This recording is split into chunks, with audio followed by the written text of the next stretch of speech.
Hi, welcome back to the second episode of the Out of Office Club. Today, I want to talk a bit more about the biggest misconceptions about digital nomad life. Because, like I said in the last episode, a question I got recently was, what do you even do all day? So, I want to take away some of the misconceptions that I hear a lot around me as a digital nomad and tell you kind of my personal insights and stories. Also, how I started as a digital nomad that might help you start as well, if that is something that you would love to do. So, first of all, kind of the question of what do you do all day? I find that a really funny one because I know that from like social media and what you might see from other digital nomads, it definitely looks like this incredibly or it can look at least like this incredibly adventurous life in which you don't work and only hang out at the beach and do. And of course, that's part of it. Like we're traveling, we're seeing the world. But next to that, my daily routine is very simple and very similar to what most of my friends have who live in one place. I get up, have my morning routine, I work, I might go to the gym, I have to do the groceries, come back, clean my apartment.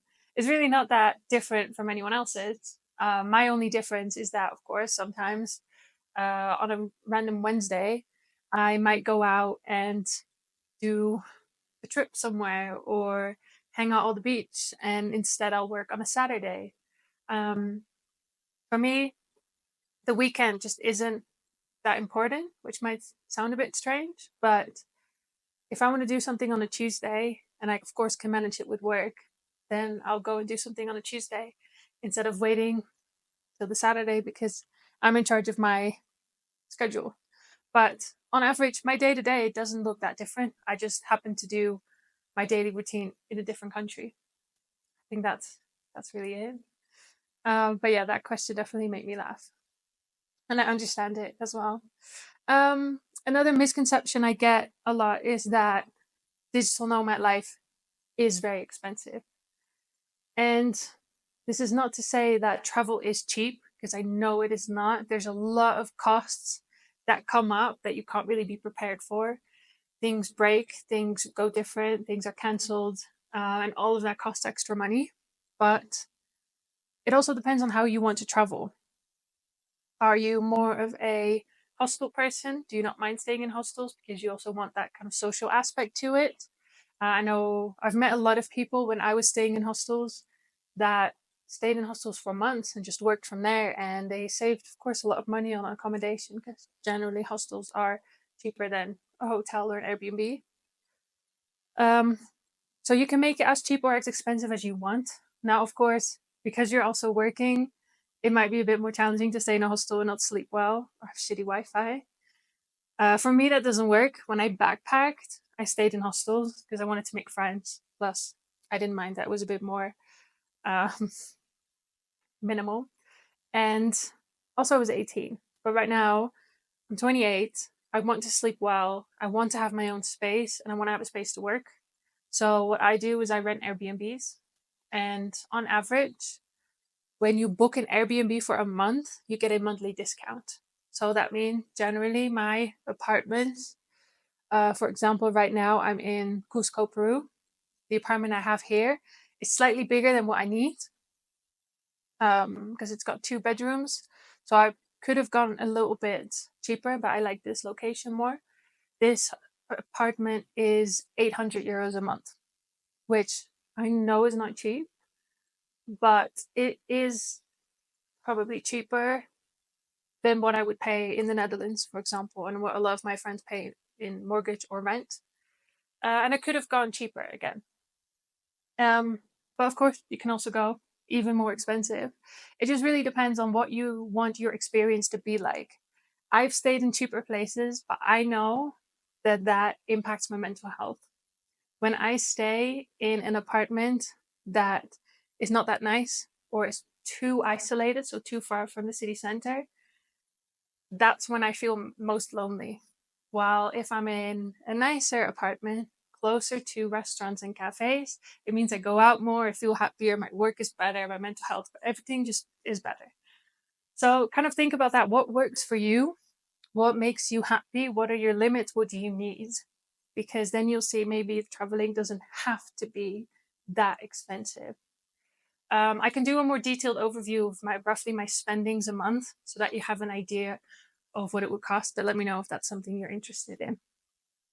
Um, Having said that, if you are looking into digital nomad life, make a little list for yourself. Okay, what would be my monthly like fixed expenses? Especially think health insurance, travel insurance, a guess on your food spending. How much do you want to go out? What kind of countries do you want to go to? Of course, Asia would be a bit cheaper than South America, for example. Europe is more expensive.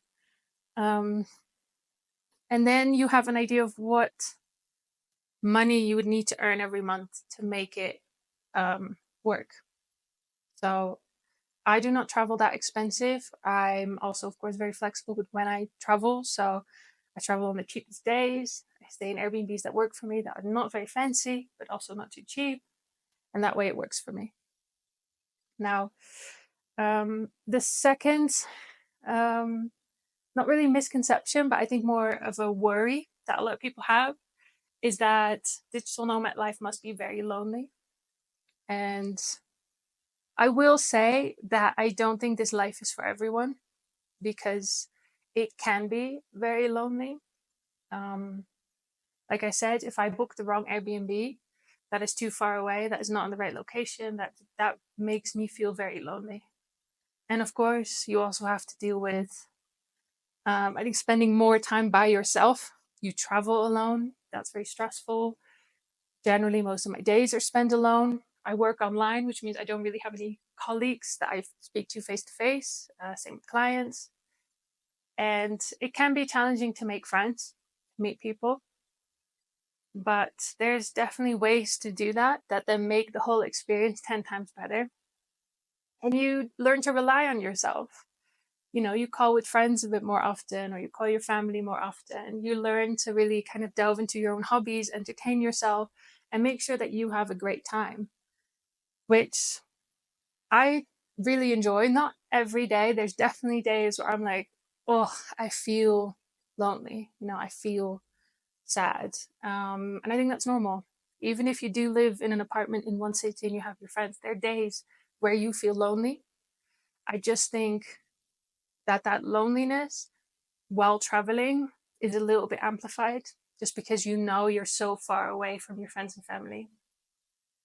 Um, but like I said, there are ways around that. For me, that means booking accommodation closer to the city center. So I'm a bit more closer, or I feel more closer to people and to the action of wherever things happen, you know, restaurants and cafes. And it's a bit easier to feel a bit more connected to other people that way, even if you don't necessarily talk to them. Everything feels close by. And then, of course, there are ways to meet people that make it just easy and fun. My first recommendation is Meetup, just an online platform where anyone can host an event, and they're generally geared towards tourists or digital nomads, or at least foreigners. And there's a lot of, for example, language exchanges. So there's many I did in Spain. I also met a lot of people when I moved to Finland that way. I just went one night, met a bunch of people, and I made friends for the rest of the year, which was amazing. So you can just pick a meetup, an event, go there. Most of the people there will be new, looking for friends, open to talk. And I think that's just an amazing way to meet new people. I've done them in almost every country I've lived in or went to. And I've always had a good experience. They're not always fun.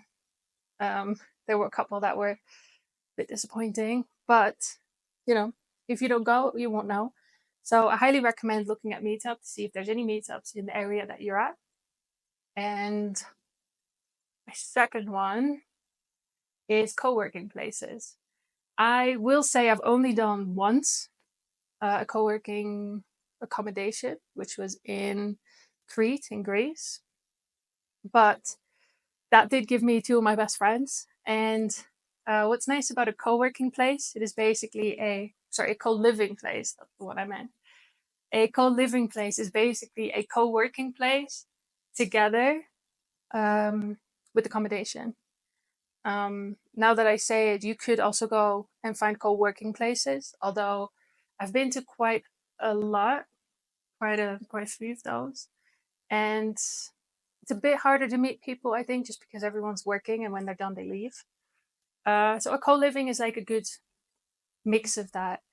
Everyone gets to work at the same place, but then you also stay in the same accommodation or in the same area. So after work, it's very easy to go, hey, let's go and cook together or go out for dinner. I did that for a month in Crete, in Greece, and I really, really enjoyed it. Generally, those are a bit more expensive than, say, booking your own Airbnb because you get the community aspects, sometimes even with like events included, but they are really fun.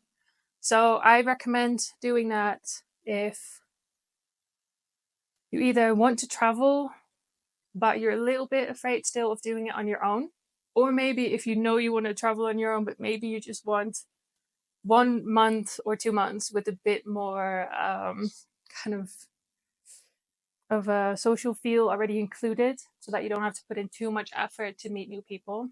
And that's also why I went there. I wanted to travel, I wanted to go, but I wasn't feeling that great.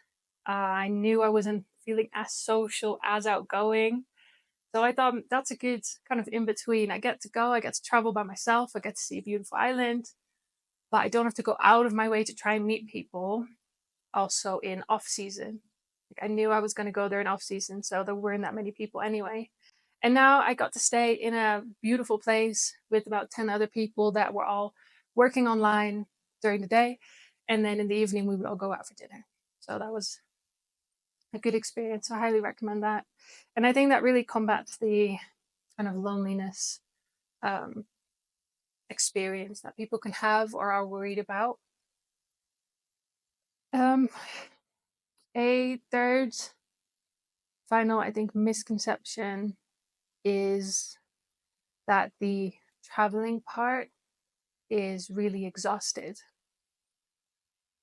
This I can understand because a lot of people think that when I say, oh, I travel full time, is that I also move around very often and I'm constantly on the road and doing things. And for me personally, that is not the case because, of course, I'm also working. I travel very slow. And I know people that travel even slower, but I'm not moving every 3 days. Generally, I stay in one place or in one city for a month. And on average, I'm in one country for 2 or 3 months. Of course, that also depends on the visas, but I travel slow. Then that means I get to, one, save money. I think the most expensive thing I do within traveling is the flights. Those cost me the most amount of money. And they're, I think, also, really fun but stressful. And because I stay in one place for a month, like I said, I get to book an Airbnb for a month, and generally you get a monthly discount. So that's also cheaper than having to book a couple of days in every place. Plus, I get to relax. I get to come to my apartment, kind of make it my own because I don't have a home, but I get to somewhat make this my own and really get to know the surroundings and build up my routine because that is not an easy thing to do. If you're constantly moving, constantly in a new place, it will be really, really hard to create and keep a daily routine. Now it is easier. I've been here now a month. I know exactly, where the supermarket is, what to buy, what I like to eat, where the gym is, kind of how my day looks like. And that also makes the traveling a lot calmer and more relaxed. Um, I don't feel rushed with work. I have enough time to work. I have a whole month to see the city I'm in or the country, which gives me enough time to find a balance between exploring and enjoying my time there and also still being able to focus and work and also take time to do nothing. You can't constantly either work or explore. There's also days where you just don't want to do anything. You would do the same, you know, if you lived in one place. There's days where you just want to relax and recover and not do so much. And I can do that because I never feel rushed to see the place I'm at. I can take my time. That is something I highly recommend if you're thinking about digital nomad life, just because traveling and working and combining that, I think, is in some ways like stressful enough because you are on the move and you don't have your own place.